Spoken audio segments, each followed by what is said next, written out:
अस्सलाम वालेकुम dear students, I am Mohammad Zulqarnain, second year physics chapter number 12 का आज हम लॉन्ग क्वेश्चन स्टार्ट करते हैं। इससे पहले हमने कैपेसिटर के बारे में डिटेल से पढ़ा था। आज जो हमारे पास टॉपिक है वो है energy stored in a capacitor. आज हम चेक करेंगे, डिराइव करेंगे कि एनर्जी जो होती है कैपेसिटर में किस तरह से स्टोर होती है, किस फॉर्म में स्टोर होती है। इसको डिटेल से हम चेक करते हैं। तो सबसे पहले इसके हम डायग्राम पर आ जाते हैं। डायग्राम में आप देखें, सपोज करें हमारे पास एक कैपेसिटर है, पैरेलल प्लेट कैपेसिटर है। एक जो प्लेट है हमारी, इस पर नेट चार्ज ज़ीरो है, इन दोनों प्लेटों पर नेट चार्ज ज़ीरो है। नेट चार्ज ज़ीरो का मतलब है जितना पॉजिटिव है उतना ही नेगेटिव है। इस कैपेसिटर को हमने एक बैटरी के साथ अटैच कर देना है। बैटरी का एक पॉजिटिव टर्मिनल है और एक हमारे पास है नेगेटिव टर्मिनल। अब बैटरी इस पर वर्क करेगी, चार्ज स्टोर करेगी। पॉजिटिव टर्मिनल इस प्लेट में से नेगेटिव चार्जेस को अट्रैक्ट करेगा, मीन इलेक्ट्रॉन्स को। जब इलेक्ट्रॉन्स को ये बाहर निकालेगा तो यहाँ पर पॉजिटिव चार्ज आ जाएगा। ये इलेक्ट्रॉन अब जाएगा, ये इलेक्ट्रॉन जाके नेगेटिव प्लेट मतलब दूसरी प्लेट पर जाके डिपॉजिट हो जाएगा। तो इस प्लेट पर पॉजिटिव चार्ज आ जाएगा और दूसरी प्लेट पर नेगेटिव चार्ज आ जाएगा। अब मज़ीद इसमें से एक इलेक्ट्रॉन को निकालने के लिए बैटरी इस पर मज़ीद वर्क करेगी। जब मज़ीद वर्क करेगी तो यहाँ पर मज़ीद एक पॉजिटिव चार्ज आ जाएगा। ये इलेक्ट्रॉन यहाँ जाके डिपॉजिट होगा तो इधर एक और नेगेटिव चार्ज आ जाएगा। तो अब आप देखें, जैसे जैसे पॉजिटिव चार्ज की तादाद यहाँ बढ़ती जाएगी, मज़ीद पॉजिटिव चार्ज लाने के लिए बैटरी को और ज़्यादा वर्क करना पड़ेगा इस पर। क्यों करना पड़ेगा? क्योंकि लाइक चार्जेस एक दूसरे को रिपेल करते हैं। पहले से दो पॉजिटिव मौजूद हैं, जब एक और पॉजिटिव यहाँ हम डिपॉजिट करने की कोशिश करेंगे बैटरी की मदद से, तो बैटरी को मज़ीद ज़्यादा वर्क करना पड़ेगा। तो ज़्यादा वर्क करने के बाद यहाँ अब पॉजिटिव चार्ज, इधर एक और नेगेटिव चार्ज आ जाएगा। इसी तरह अब मज़ीद बैटरी वर्क करेगी, यहाँ मज़ीद एक पॉजिटिव चार्ज आ जाएगा, यहाँ मज़ीद एक नेगेटिव चार्ज आ जाएगा। अब ये बैटरी कब तक वर्क करती रहेगी कि यहाँ पॉजिटिव चार्ज डिपॉजिट हो और यहाँ नेगेटिव चार्ज डिपॉजिट हो? ये उस वक्त तक वर्क करती रहेगी जब तक बैटरी का पोटेंशियल, मीन बैटरी का वोल्टेज बराबर हो जाए जो हमारे पास कैपेसिटर की प्लेटों के बिटवीन वोल्टेज प्रोड्यूस हुआ है उसके, और वो वोल्टेज भी अगर V हो जाए। मतलब इसका ये है, अगर बैटरी 10 वोल्ट की थी, जब इन प्लेटों के बिटवीन 10 वोल्ट का पोटेंशियल डिफरेंस प्रोड्यूस हो जाएगा तो अब बैटरी मज़ीद वर्क नहीं करेगी। तो हम कहेंगे कैपेसिटर हमारा फुली चार्ज हो गया है। और वो जो वर्क कर रही थी बैटरी, वो वर्क स्टोर होगा in the form of electric potential energy. इसे हम बोलते हैं energy stored in a capacitor. तो अब आपने देखा, जो बैटरी हमारी वो वर्क कर रही है और वही वर्क स्टोर हो रहा है in the form of energy. उसी एनर्जी को या वर्क को आज हम कैलकुलेट करेंगे। तो थ्योरी की अगर हम लाइनें यहाँ से देखें, battery perform work to deposit charges. Battery work करेगी ताकि कैपेसिटर की प्लेटों पर चार्ज डिपॉजिट हो सके। Work store as electric potential energy. ये जो वर्क करेगी वो वर्क स्टोर होगा in the form of energy या इलेक्ट्रिक पोटेंशियल एनर्जी। अब आप देखें स्टूडेंट, ये जो चार्ज है हमारे पास कैपेसिटर की प्लेटों पर आया है, ये कांस्टेंट नहीं है। अगर कांस्टेंट होता ना, कांस्टेंट पोटेंशियल होता या कांस्टेंट चार्ज होता, तो वोल्टेज का हम यहाँ से फार्मूला सिर्फ V ही लिख देते कि V वोल्टेज है।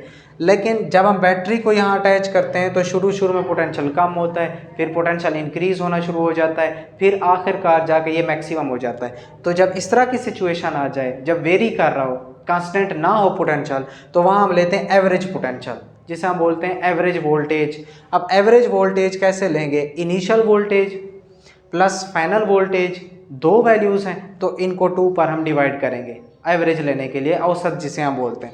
अब इनिशियली आप देखें, जब हमने बैटरी को अटैच किया था तो इनिशियली इन पर चार्ज कितना था? वोल्टेज। जब चार्ज 0 था तो वोल्टेज भी 0 होगा, तो इनिशियली 0 आ गया, VI की जगह 0। प्लस मैक्सिमम जब ये चार्ज हो गया है तो मैक्सिमम कितना पोटेंशियल इसके अंदर स्टोर हो गया है, वो हमारे पास है V। अगर इसका V वोल्ट था तो यहाँ भी कितना आ जाएगा? V volt. ये आ गया हमारे पास VF की जगह ओवर 2 आ जाएगा, तो एवरेज वोल्टेज आ जाएगा हमारे पास V/2। नेक्स्ट, फिर इसके बाद हमने पिछले टॉपिक में पढ़ा था, इलेक्ट्रिक पोटेंशियल वाले टॉपिक में, एवरेज वोल्टेज V एवरेज बराबर होगा W/Q के। ये पोटेंशियल वाले टॉपिक में हमने पढ़ा था। W अगर यहाँ से फाइंड करें तो W बराबर होगा QV के, V एवरेज के। कैपेसिटेंस का हमने फार्मूला पढ़ा था, C = Q/V। Q की अगर हम यहाँ से वैल्यू निकालें तो Q बराबर होगा CV के। ये वैल्यू अब अपने इस इक्वेशन में पुट कर देनी है। W is equal to Q की जगह क्या आ जाएगा CV, और एवरेज पोटेंशियल हमने निकाला हुआ है V/2, तो यहाँ आ जाएगा हमारे पास V/2। इनको मल्टीप्लाई करें, V को V के साथ मल्टीप्लाई करेंगे V स्क्वायर, तो W बराबर हो जाएगा 1/2 CV स्क्वायर। ये भी मैंने आपको बताया, ये वर्क किस फॉर्म में स्टोर हो रहा है, ये वर्क स्टोर हो रहा है in the form of electric potential energy. तो यहाँ मैं वर्क की जगह लिख सकता हूँ electric potential energy is equal to 1/2 CV square. यहाँ सिर्फ इसको हम सिंपल लिख सकते हैं कि energy is equal to 1/2 CV square. इसको आपने नाम दे देना इक्वेशन नंबर 1 का। तो E जो है हमारी वो वोल्टेज के स्क्वायर के डायरेक्टली प्रोपोर्शनल है। अगर हम वोल्टेज को 2 टाइम्स इंक्रीज करेंगे तो एनर्जी हमारी 4 टाइम्स इंक्रीज हो जाएगी। नेक्स्ट फिर इसके बाद ये एनर्जी किस फॉर्म में स्टोर हुई है, ये एनर्जी स्टोर हुई है in the term of electric field या in the form of electric field. यहाँ पर जो इलेक्ट्रिक फील्ड प्रोड्यूस हुई है उस इलेक्ट्रिक फील्ड की फॉर्म में ये वाली एनर्जी स्टोर हुई है, ये भी एनर्जी होगी। इसका यूनिट भी हमारे पास जॉल होगा। अच्छा, अब ये जो बातें मैंने लिखी हुई हैं ये हमारे पिछले टॉपिक से रिलेटेड है। Capacitance of parallel plate capacitor में हमने पढ़ा था C is equal to A epsilon naught epsilon R over D। आपको याद होगा कैपेसिटेंस का ये हमने फार्मूला निकाला था। और हमने पोटेंशियल ग्रेडियंट में पढ़ा था E is equal to V/D, V बराबर होगा ED के। ये दोनों वैल्यूज़ इक्वेशन नंबर 1 में हम पुट कर देते हैं। जब इक्वेशन नंबर 1 में पुट करेंगे E is equal to 1/2 same, C की जगह आ जाएगा A epsilon naught epsilon R over D, ये जो ऊपर हमने लिखा हुआ है, मल्टीप्लाई बाय, और V की जगह आ जाएगा हमारे पास ED, क्योंकि V का स्क्वायर है तो ED का भी स्क्वायर हो जाएगा। अब हम नेक्स्ट इक्वेशन में इस स्क्वायर को ओपन करते हैं। 1/2 A epsilon naught epsilon R over D, और ED का स्क्वायर ओपन करेंगे तो ये बनेगा E square D square. D से एक D कैंसिल, इसको जब हम लिखेंगे तो ये इक्वेशन हमारी बन जाएगी 1/2 A epsilon naught epsilon R E square, D A cut गया था तो बाकी हमारे पास एक D बच जाएगा। इसी इक्वेशन को अगर हम तरतीब से लिखें, energy stored is equal to 1/2, ये E स्क्वायर पहले लिख दिया हमने, epsilon naught epsilon R A D को इकट्ठे लिख दिया। इस AD को इकट्ठे क्यों लिखा इसकी आगे मैं आपको लॉजिक समझाऊंगा, वहीं आपको पता भी चल जाएगा कि AD हमने इकट्ठे क्यों लिखा हुआ है। ये हमारे पास है energy stored in a capacitor, total energy जो यहाँ पर स्टोर हुई है। अब नेक्स्ट फिर आता है एनर्जी डेंसिटी। एनर्जी डेंसिटी कितना होगी, ये तो होगी ना टोटल एनर्जी, एनर्जी डेंसिटी। अब एनर्जी डेंसिटी होती क्या है, एनर्जी डेंसिटी हमारे पास energy stored per unit volume के, यूनिट वॉल्यूम में इस प्लेट के पर यूनिट वॉल्यूम में कितना एनर्जी स्टोर होती है, उस एनर्जी को हम बोलेंगे energy density. Energy density is equal to energy per unit volume. Energy हमने कितना निकाली हुई है 1/2 E square epsilon naught epsilon R AD, ये सेम लिखा, पर यूनिट वॉल्यूम, नीचे वॉल्यूम आ गया। अब AD जो मैंने ऊपर लिखा था इकट्ठे, अब AD को हमने इकट्ठे क्यों लिखा था, AD is equal to area, area का unit meter square, D distance है, डिस्टेंस का यूनिट मीटर, मीटर स्क्वायर को मीटर के साथ मल्टीप्लाई करेंगे तो मीटर क्यूब, मीटर क्यूब किसका यूनिट होता है, वॉल्यूम का। तो मतलब मैं इस AD की जगह क्या पुट कर सकता हूँ, वॉल्यूम।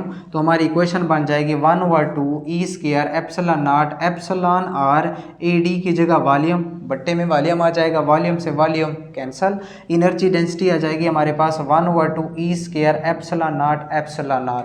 एनर्जी डेंसिटी हमारी E के इलेक्ट्रिक फील्ड के या इलेक्ट्रिक फील्ड स्ट्रेंथ या इंटेंसिटी के स्क्वायर के डायरेक्टली प्रोपोर्शनल है। इसको अगर हम 2 टाइम्स इंक्रीज करेंगे तो ये 4 टाइम्स इंक्रीज हो जाएगी। और जो एनर्जी डेंसिटी है इसका यूनिट बनेगा हमारे पास जॉल पर मीटर क्यूब, क्योंकि ये है energy per unit volume, energy का यूनिट जॉल, वॉल्यूम का यूनिट वॉल्यूम, वॉल्यूम ये प्लस का है ऊपर जाके माइनस का हो जाएगा तो ये बन जाएगा जॉल पर मीटर क्यूब। तो डियर स्टूडेंट्स, ये था हमारे पास अहम long question energy stored in a capacitor. Hope so आपको समझ आ गया होगा। अल्लाह हाफिज़।